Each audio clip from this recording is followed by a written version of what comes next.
Welcome back to episode 2 of RMV. Hey guys, I hope you're all doing well today. And today's episode is super special and it's one that Varsha and I have been looking forward to a long time. Yeah, I'm so excited. To be honest, we haven't had anyone else big like you on our podcast so far. So I think this should be very interesting and very exciting and very fun. So we have a guest all the way from Canada. Here is Miss Hira Hyder, a celebrity journalist. So, Miss Hira is a journalist, a life coach, and a motivational speaker. So I just wanted to ask, when I was researching about you, Miss Hira, I found out that you attended University of Sharjah. So I wanted to ask, what was the experience? What was the experience like? Okay, so first of all, you guys, I'm like a friend to you. I'm like an older sister. Don't call me Miss Hira. Call me Hira or call me Hira Didi. That's what all my younger Indian cousins and friends would call me. So because ghar ki baat hai, it's like family. And you guys are doing a wonderful job. And I was very excited to come onto your platform because I personally encourage young girls as much as I can to, go for it, go get their dreams and make a difference through their words. So I'm more excited than you guys are to be on this show. So my experience at the American University of Sharjah. Now, see, the thing is that university is a time in your life that you wish would just go on and on and on. Mm-hmm. You never want it to end. And I was very privileged because I was in one of the top 10 schools in all of the Middle East. And the American University Sharjah is an accredited university. It's recognized worldwide. So it was a brilliant institution where I got to polish my skills as a journalist. Apart from that, of course, I got to make lifelong friends. I had very beautiful and wholesome experiences with my extracurriculars as well. I was vice president and editor-in-chief of the university's newsletter. I was vice president of the Pakistani Cultural Club. We used to do so many brilliant events in collaboration with the Indian Cultural Club as well. And hum log dur baith ke, we would be like, damn man, these guys can dance. That is one thing we can never beat them in. The decorations and stuff, we would always get prizes for that, the Pakistani Cultural Club. But for the dancing, we'd be like, it's theirs. Just let them have it. So it was a very beautiful experience. But of course, I had my fair share of challenges as well because it was a very exorbitant university. And I come from a very modest family. My dad has always believed in earning his money in a very honest manner. Unlike how things are in today's day and age, a lot of things happen where people are dishonest in their business or in their work ethic. But my father said that is the kind of an environment that I want to give my family and my children. I want to teach them how to be honest earners. So because of that, our family had a very modest earning. And despite being raised like princesses, there was a time in my family's life where we had a severe financial crisis and I had to drop out of AUS, my university, for a year. And that was a very dark time. And I think a lot of people can relate to my story in today's day and age during the pandemic, because a lot of students have had to drop out of university. They've had to take breaks. And to whoever that is listening to me out there right now, I just want to let you know that God has these wonderful, unimaginable plans for us. And I would have never thought that after having to drop out of university, I would spend a year. I went to Pakistan, tried to get admission into a university there, one of the top schools, but due to a couple of, technical issues, I wasn't able to because my education was all done in Dubai. So, some requirements did not fit for Pakistan. So with a broken heart, when I came back to Dubai, I actually started teaching in a school. It was a very prestigious school, GEMS International. In fact, I was only 21, 22. So my students wouldn't call me Miss Hira. They would call me Hira Didi. And that's what the principal would sit and he'd be like, so they call you Hira Didi, but you're their teacher. I'm like, it's a beautiful relationship because I teach them, but I'm like a sisterly figure. And that phase of my life, those young girls, I always pray for them that may God bless them with endless happiness because they were my rays of sunshine. And when I went back to AUS on a scholarship, which was a real privilege, it's difficult. It's a very, very difficult university to get an admission in, yet get like a scholarship, wow, that's just something.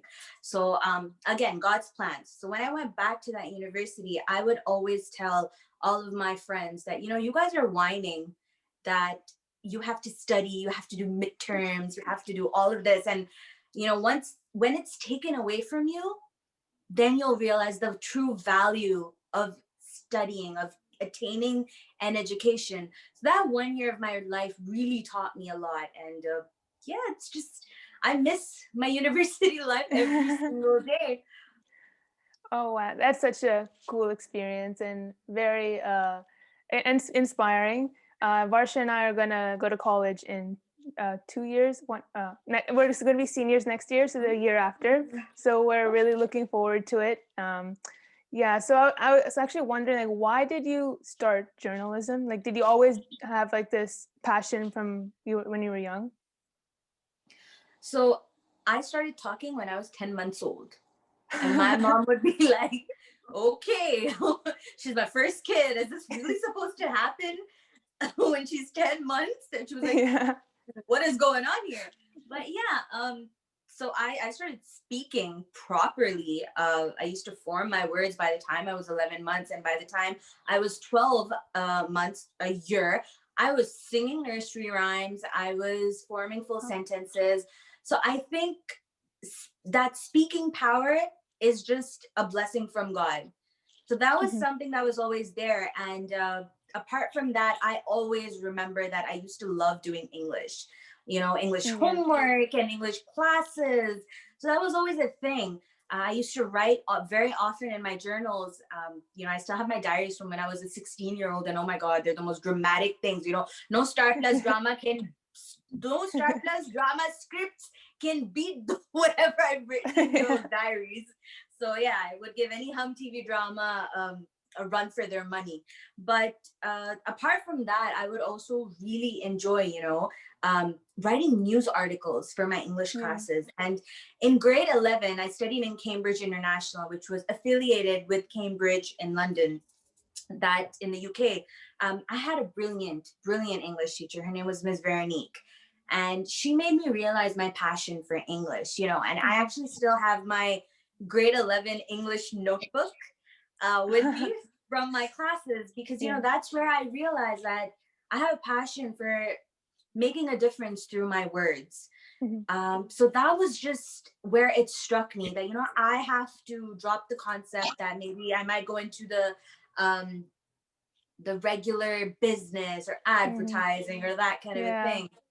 But then I was like, it's got to be journalism. And another thing was that if it is journalism, it doesn't necessarily have to be hard news, where you're reporting on TV, at a news desk and that kind of a thing, crime reporting.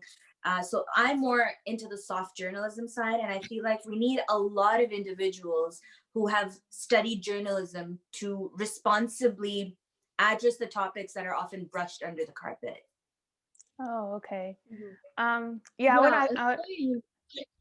yeah, go ahead. Go ahead. I want. Oh, I was just gonna say it's really unique that you chose journalism, because not many like students take that as a career like in this day and age. So it's like really inspiring that you study journalism yourself. So yeah, I just wanted to say that. Yeah, Megha, you were saying. Yeah, I have a question about like public speaking. For me, like public speaking is one of this from when I was young, I was always a shy person. So like public speaking always I'm always scared of that. And like, starting this podcast was like also a very, kind of scary thing for me to do. So do you have any tips on like public speaking, how we can, improve on that?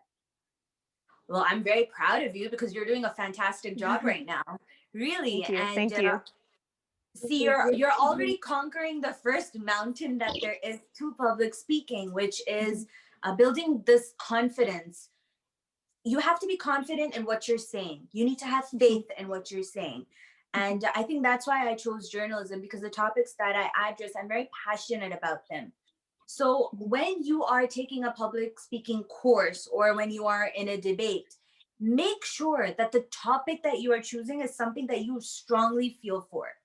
I mean, I am sure that if I were to speak on something like the importance of statistics and math, I would not be able to do it Yeah. as well as I would be able to do it on something like mental health, because see, I'm passionate about it, right? Mhm. So number one. And number two, it's always very important for girls, especially.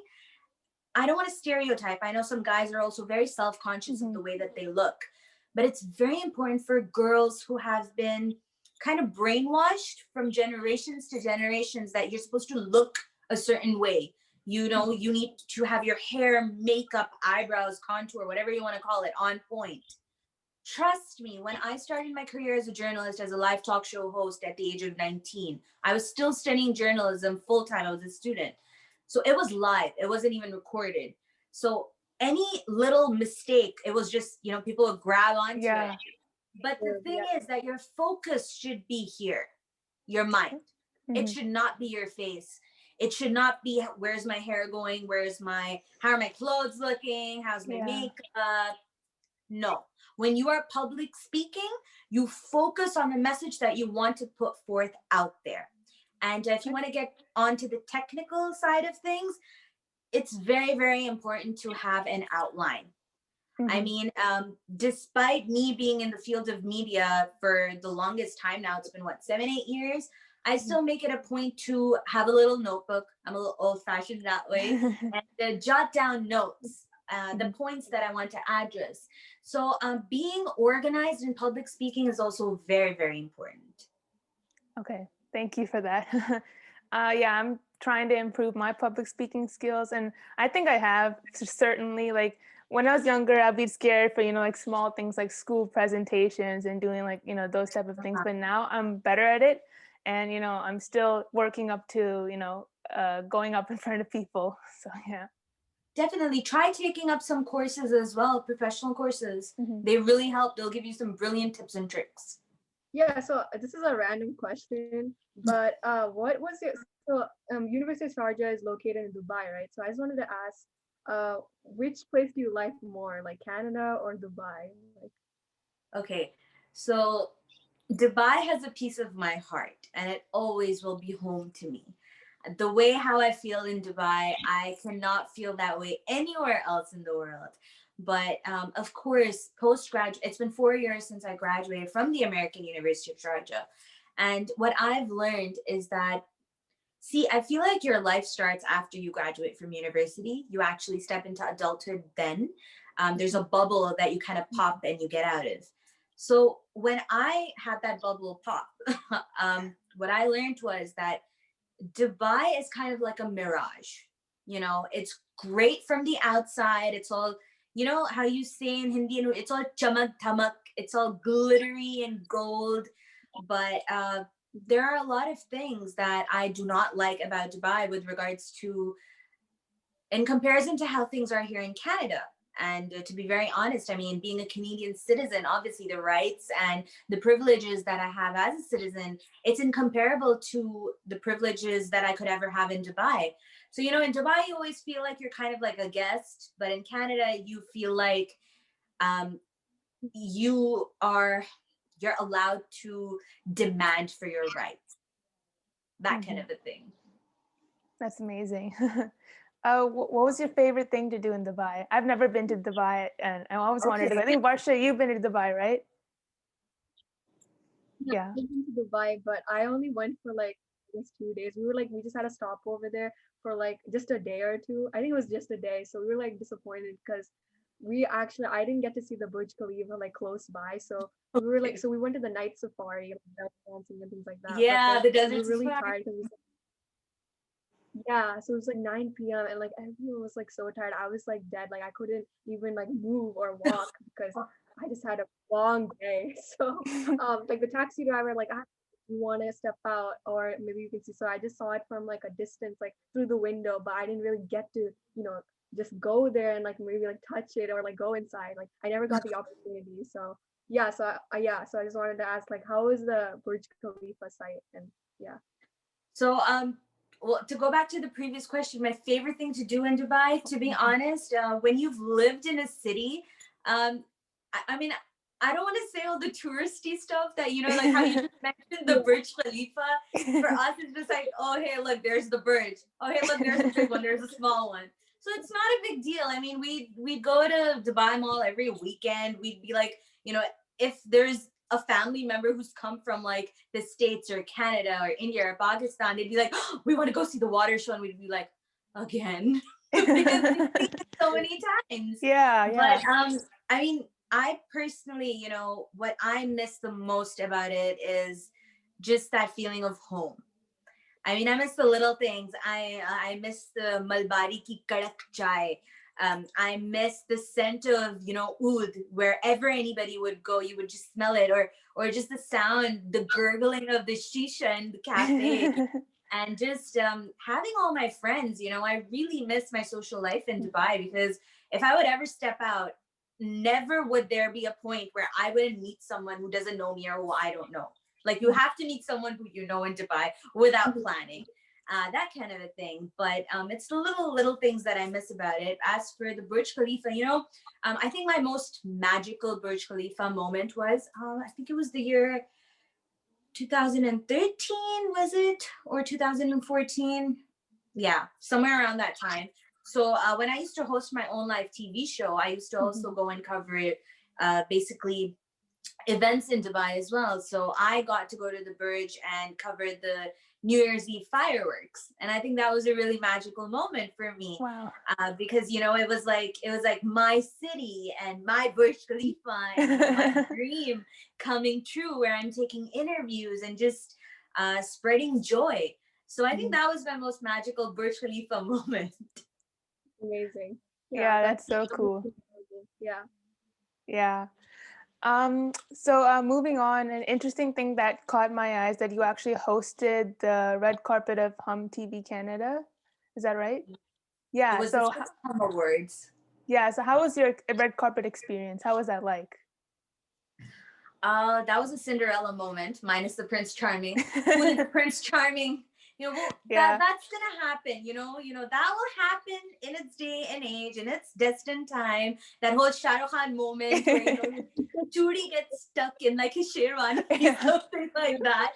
But I really want girls to know that your Cinderella moment doesn't need a Prince Charming. It could be just your dreams coming true, which was what happened with me. It was a very exhilarating experience.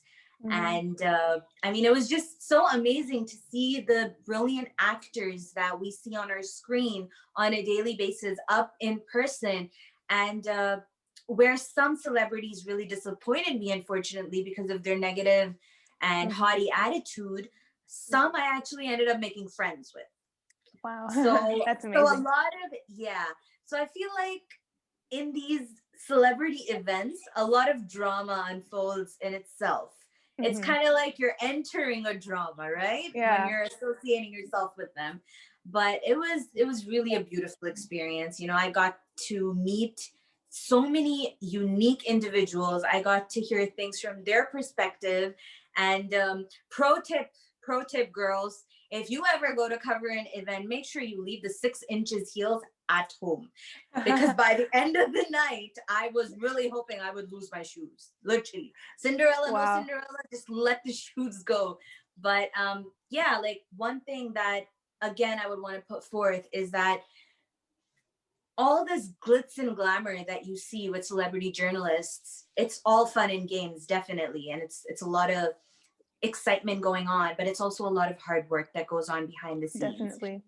Behind all the makeup and designer clothes and designer shoes, there is a lot that you have to, you need a very strong personality to capture the attention of these celebrities and make sure that you ask them the questions that are going to make a difference to those individuals who are going to be listening to the answers. Yeah. So that's very, very important. Like all of that glamour and beauty, gorgeousness, whatever you want to call it, it goes into the background. What stays, what sticks, and what leaves your mark is your intelligence. And that's something that is very, very important that girls need to remember. Yeah, so so while I was also like, I was looking some more information. I heard that you interviewed Amitabh Bachchan and Mahira Khan. So how was that like for you?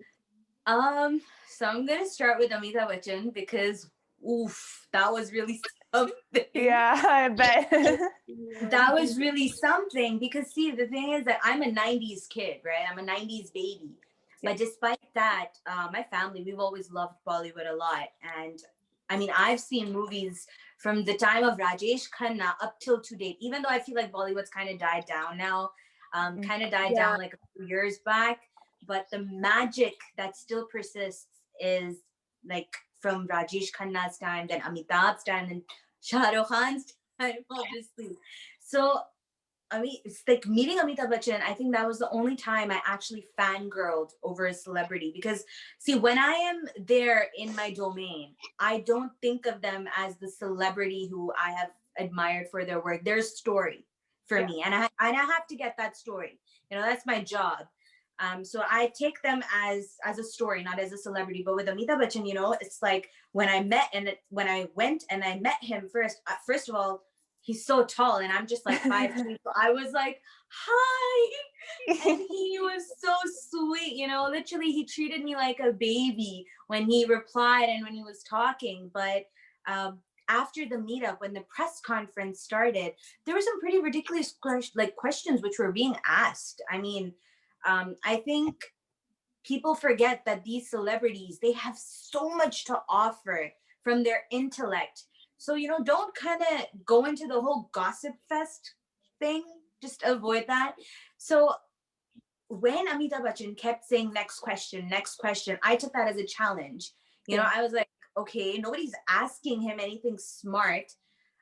There were a couple of questions which were very good though, which he did answer. But then I was like, you know, hey, these are professional journalists, and so what if I'm just a second year university student? I'm still sitting here with a mic. Hmm. You know, so never let anybody make you feel inferior, by the way. Have faith in your talent. And that's what Hmm. happened in that moment when I stood up and I started asking him. He was leaning back, you know how Amitabh Bachchan in his Yeah. cool way, he's sitting like a yeah, boss. it's like He actually leaned forward and he heard me out and he replied.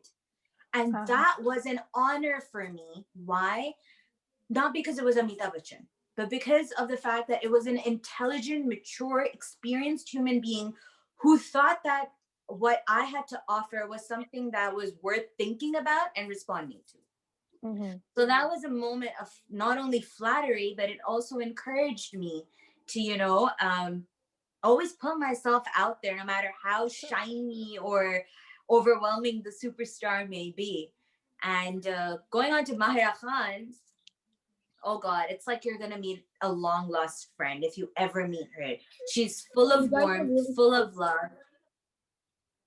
She's a beautiful human being inside and out. And despite being the queen of hearts in Pakistan, and despite being, I mean, she's unmatched when it comes down to talent or I mean, just I don't know how to describe her in words. I'm always at a loss, but the arrogance or the pride that she should have, people who are regular human beings have that. In fact, a lot of times, whenever I've met Mahira in person, I've often seen her manager be very protective of her because Mahira is just so sweet and so kind that, you know, she cannot say no to anyone. She's a sweetheart that way. And of course, the brilliant job that she's doing right now with MASH and her platform, and I often write my articles for them. I think that's a very necessary platform because it addresses a lot of things that are not addressed with regards to women's rights, women's issues, women's health. So yeah, I think she's just doing the best that she can, and there's no one like Mahira, and she gives the best hugs. That's amazing. That's so cool. I would be fangirling over them. um, what's a celebrity that you dream to interview, maybe in the future? Dream to interview. Ooh, okay, that's a tough one. You know, I've always okay. If I talk about Pakistani ones, I would definitely say I would want to interview Humayun Saeed because he's Hmm. a king. Hmm. Humayun Saeed and Bushra Ansari as well. She's legendary. Um, Marina Khan. These are like the vet. actors of our Pakistani Mhm. entertainment industry. But if I would come down to Bollywood, obviously Shah Rukh Khan, Yeah. Oh my God, yes. definitely. But apart from Shah Rukh Khan, I would want to also interview Govinda. I'm a big Govinda Mhm. fan, Mhm. and I would also say Amir Khan. And Americana. yeah, I think Amir Khan more so because of the kind of a brain that he has. You know, I would want to pick at it and Mhm. just see everything that's going on inside of that brain. Shah Rukh Khan, because I feel like it would be wonderful to speak to him about love Mhm. and about just about how men should treat the women in their lives. And Govinda, I think we need more people like Govinda in our day and age. You know, I'll be very honest. Whenever my family we're like really, really down, and we're just like bored, we're gonna probably just put on some random Govinda movie, and we can't help but laugh. You know, and it's not just because Yeah. he's acting in a funny way; it's because of how you are as a human. So I think he's got a heart of gold. So I would personally love to interview them. That's cool. Yeah, Yeah. that would be like amazing because I can't like I just like the things like like all the interview like with the one with Amitabh Bachchan, the one with Mahir Khan. Just I could only dream of meeting them. So Oh, it's amazing that you're like very lucky in terms of that. Mhm. keep dreaming. You never know. Yeah, Keep for sure. dreaming. Trust me, keep dreaming. I never thought I could, but dreams come true, you know. Prayers, persistence, and patience can make miracles happen. Never forget that. Mhm. Mhm. Yeah. So you're also very popular. I think it's the Twitter interviews called Hira Hyder's 7 Qs. So you did a Twitter interview with Ali Zafar 4 years ago. So that must have been wonderful because in Oh. the article I was reading, they said that he was your celebrity crush at the time. So how was like that? How was it, the interview? Definitely. Back in school, I think Ali Zafar was the only celebrity crush that I ever had, you know, and just his smile and his rock star vibe and his lyrics were inspiring. But that was a very long time ago. The thing is that 4 years ago, so this was right after graduation, when I tweeted that, you know, it would be a dream come true to interview him. And it was 4 a.m. in Canada when this happened. And I was just about to put my phone down and go to sleep when I saw the notification that he's replied. And Ali Zafar was like that, okay, sure, you know, 7 questions right here, right now, go for it. So on the spot, literally on the spot, I prepared those 7 questions and, you know, one after the other, I was tweeting them away. And that interview, that was like, that was my big break. That was my first big break because it was recognized internationally.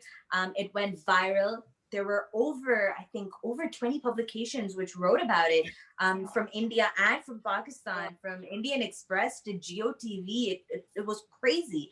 And then after that, you know, I was like, okay, let's shoot some more interview questions away to other celebrities.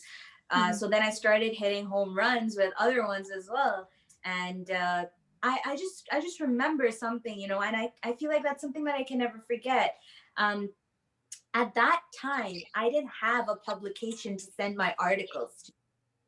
And after a point, you know, I had this big chunk of interviews which I didn't know who to give to or how to reach out. And then I had publications reaching out to me that could you please give us your interviews so that we can publish them. And that made me realize that when you are dreaming, dream limitlessly. Don't Okay. think of all the what ifs or buts or how is that even gonna happen. Ye kaise ho sakta hai? Never think that way. Because you know, Yeah. it was never in my wildest dreams would I have thought that these big celebrities would have said yes to interviews done on Twitter. But it happened, and you know, I started writing for these amazing publications after that.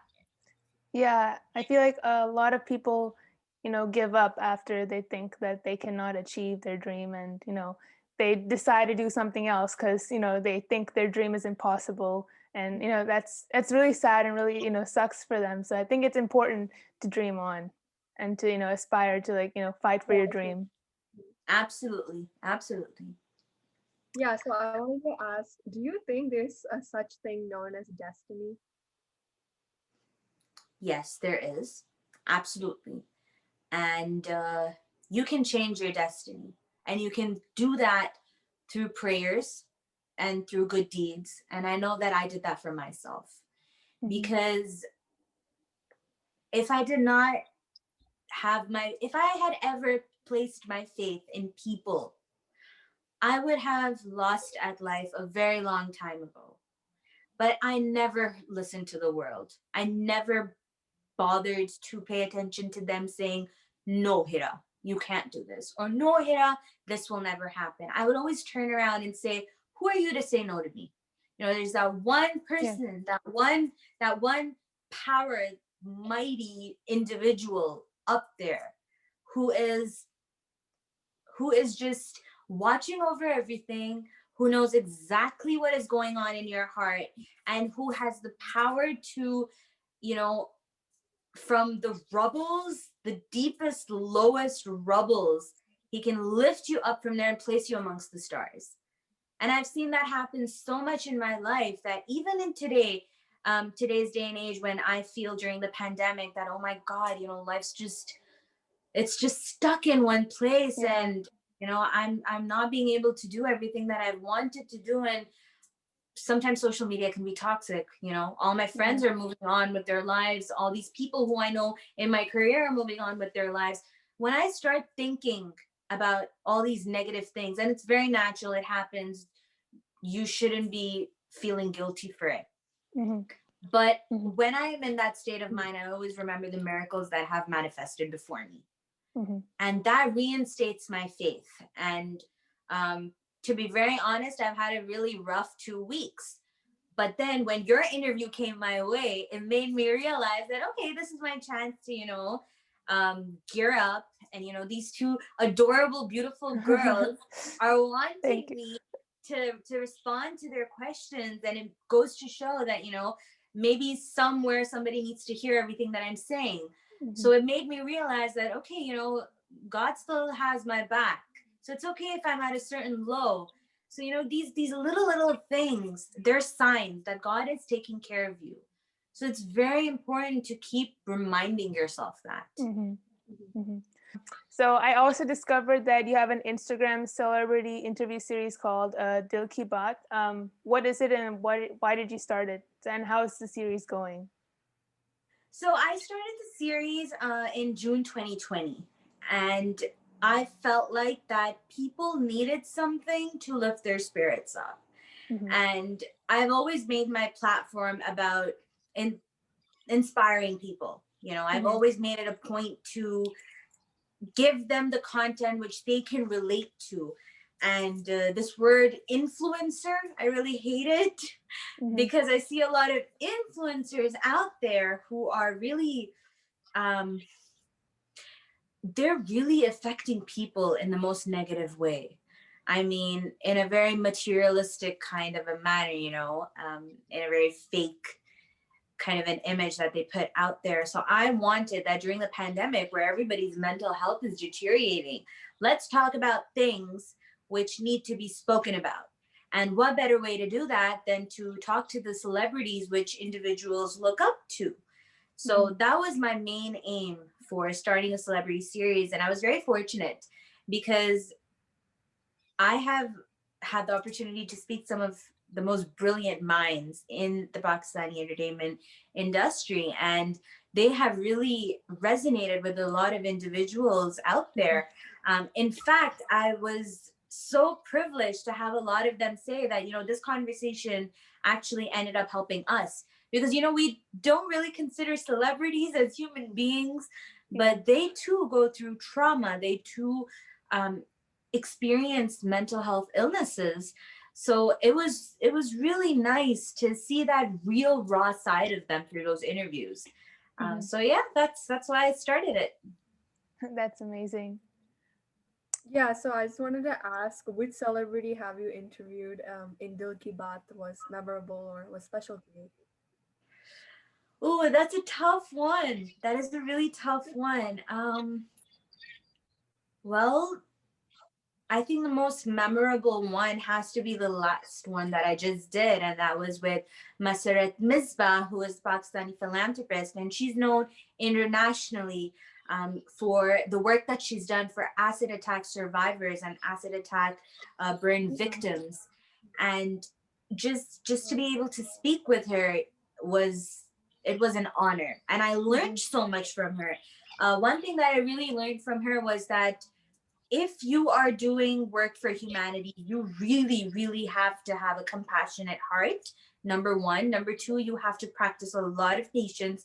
And the most important factor, number three, is that when you start mixing up your intentions of helping others with, I want to be famous, I want to get recognized, you will never achieve that respect that Maseret Misbah has achieved in her life. She is such a humble individual, and seldom does she demand for any kind of special protocol.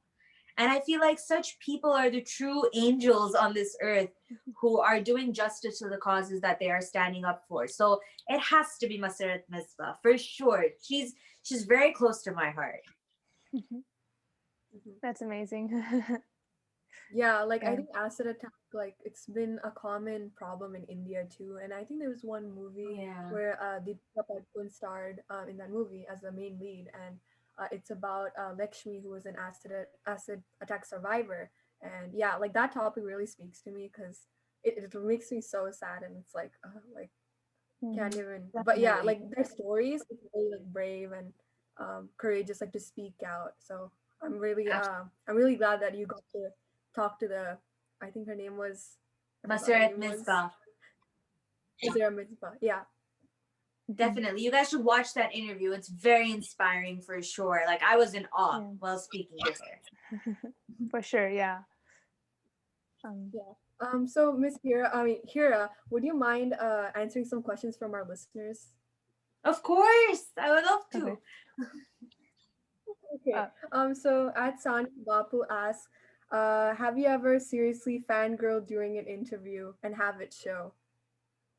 No, I have not. Because like I said, that when I'm interviewing a celebrity, they are no longer a celebrity for me. They are a story. And that mhm, story is something that I have to get. I'm very professional with my work. Very, very mhm, professional. mhm. Our next question is from at the Girly Girl podcast. What is a typical day like for you? Uh, well, in a pandemic, it's our second month in lockdown.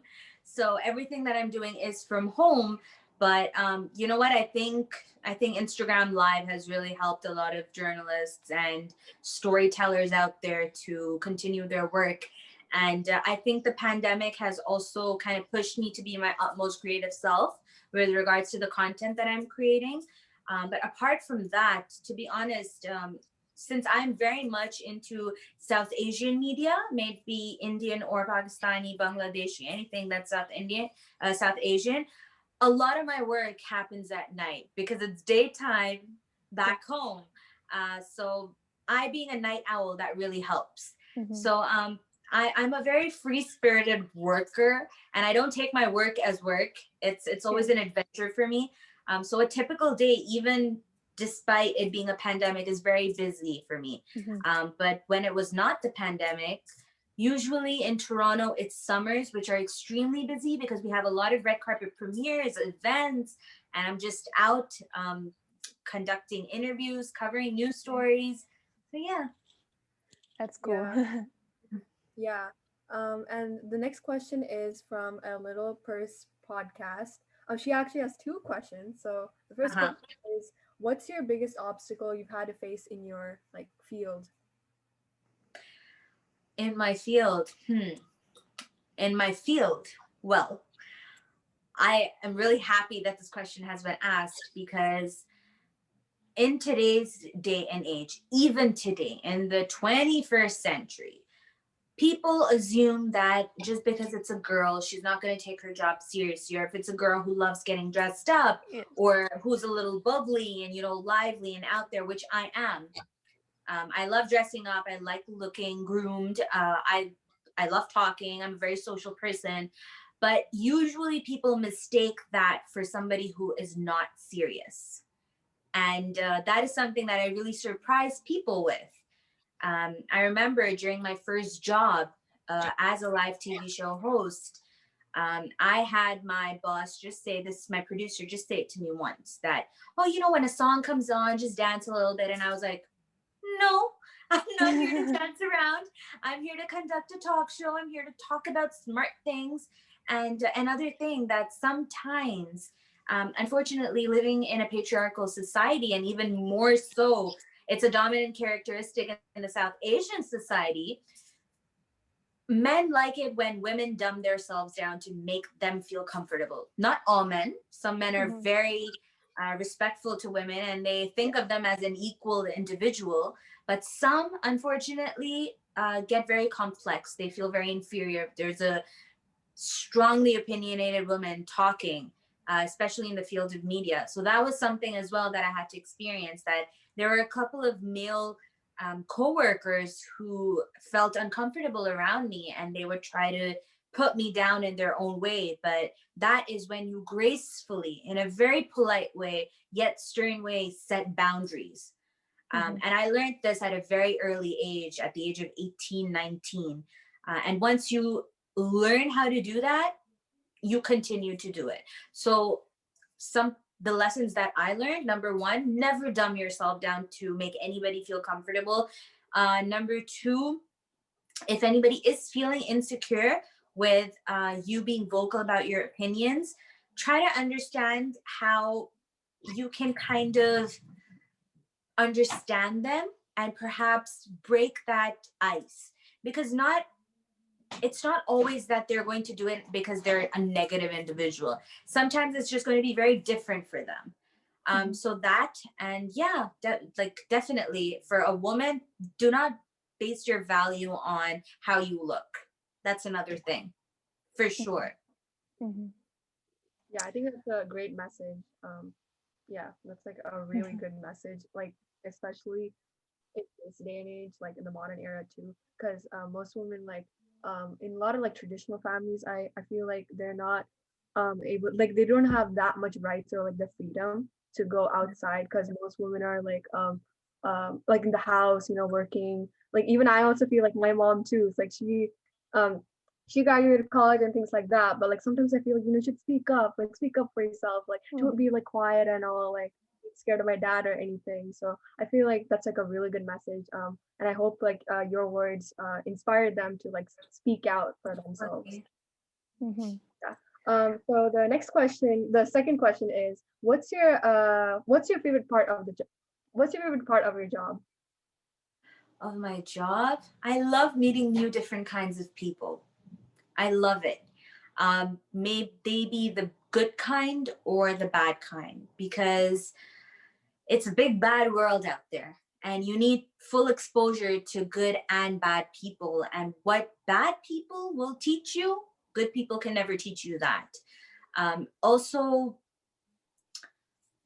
I don't know, I feel like just every individual is like a book for me, and it really intrigues me that I'm able to read a couple of their pages when they speak to me, when they answer my questions as a journalist. And I feel very, very honored and very humbled that I'm able to give them that sense of comfort that, yes, you can share this with me.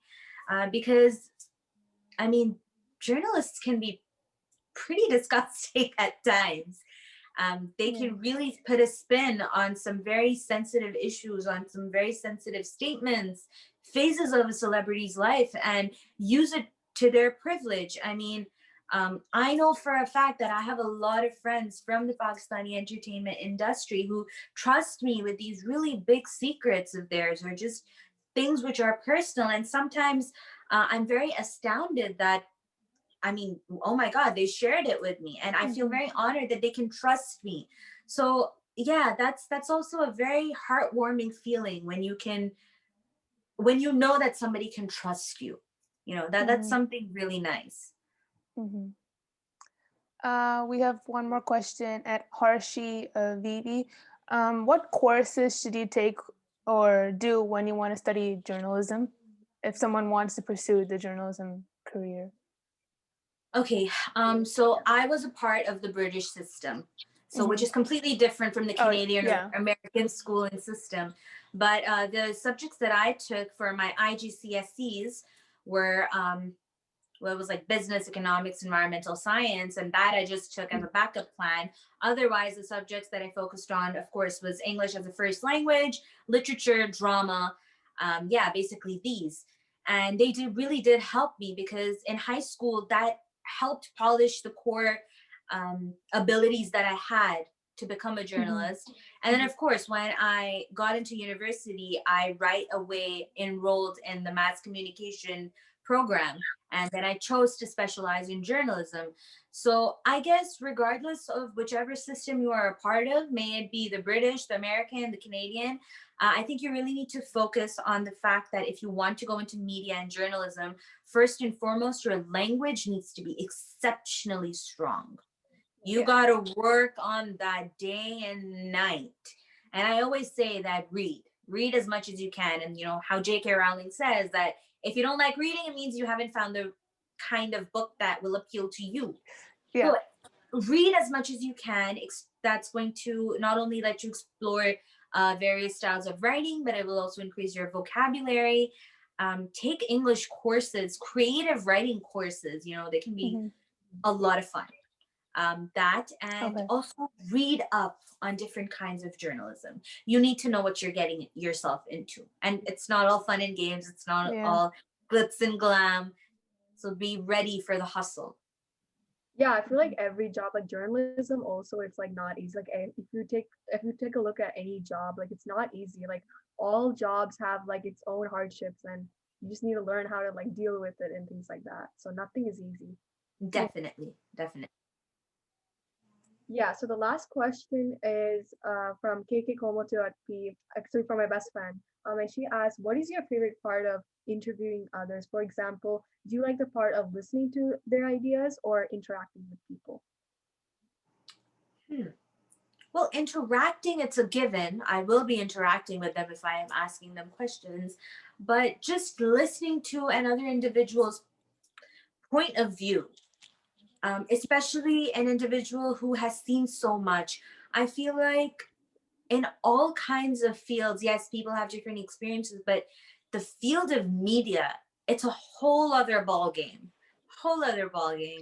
And just the different kinds of experiences that these individuals have, not just during their own journey as actors or filmmakers or Mm-hmm. storytellers, but also because the stories that they experience of others on a daily basis. For example, if you're an actor, you're going to be playing tons of characters, and that adds to your intelligence, it adds to your experience. So when I ask these celebrities questions, I make it a point that I also ask them questions according to the projects that they have worked in. For example, if I'm asking an actress who is playing a victim of domestic violence, it necessarily doesn't have to mean that she's ever experienced it in real time, but I mean, she is experiencing it through her work. So what does she have to say about it? So that is something that I really enjoy, that there are layers and layers of ideas that I can bring forth and Mm-hmm. just start narratives and start conversations which are not given the attention that they deserve, Mm-hmm. even when we have so many platforms. Yeah. Um, yeah, because it's not glamorous, right? So it doesn't Yeah. sell, that kind of a thing. Yeah. I actually have one question is how do you deal with anxiety and stress? Like Yeah. yeah, how do you what are some tips for others like who get really stressed or get anxiety for like the next day? Okay, so this is a difficult question because every individual is a different human being. So, first and foremost, if you feel like your mental health is deteriorating to the point that it's getting out of control, please go seek professional help. Just how you would get a bronchital cough, you would go to the doctor, right? I mean, with a normal cough, you would probably just end up getting on a tablet or a syrup and it would go away. But when it's a bronchital cough, you need a legit doctor. Yeah. So if you feel like your anxiety, your depression, it's getting out of control, please seek professional help. It's very, very necessary. But as an individual, I mean, something that really helps me, I'm very spiritual. So my faith really grounds me. And apart from that, talk to someone, do not keep your feelings bottled up. Find somebody who you can trust, a parent, sibling, a friend, reach out to them, talk to them. And you never know, maybe your reaching out to them is going to make them open up. Because often, we live in a world, especially in the world of the social media facade going on, that everyone's life is perfect. You choose what is going up in that specific square, regardless of whatever's been going on behind the scenes. So when you share your problems with somebody else, they realize that they're going through the same thing that I am. And sometimes when these conversations happen, you feel a whole lot better just by talking it through. Another thing that helps me is journaling. I write a lot, a lot. And it's just random thoughts. It's just me literally pouring my heart out into my journal. And another very important thing is that please educate yourself about anxiety, and you will find a lot of good tips and tricks online on how to control it, on how to understand what the problem is. Till you don't understand what the problem is, you cannot find a solution. Yeah. So basically that is, in this little time, that's all that I can say about that. For sure. Yeah, that's very helpful for any of our listeners listening. Please go educate yourself. So I had one last question. So I had a really amazing time with you, Hira.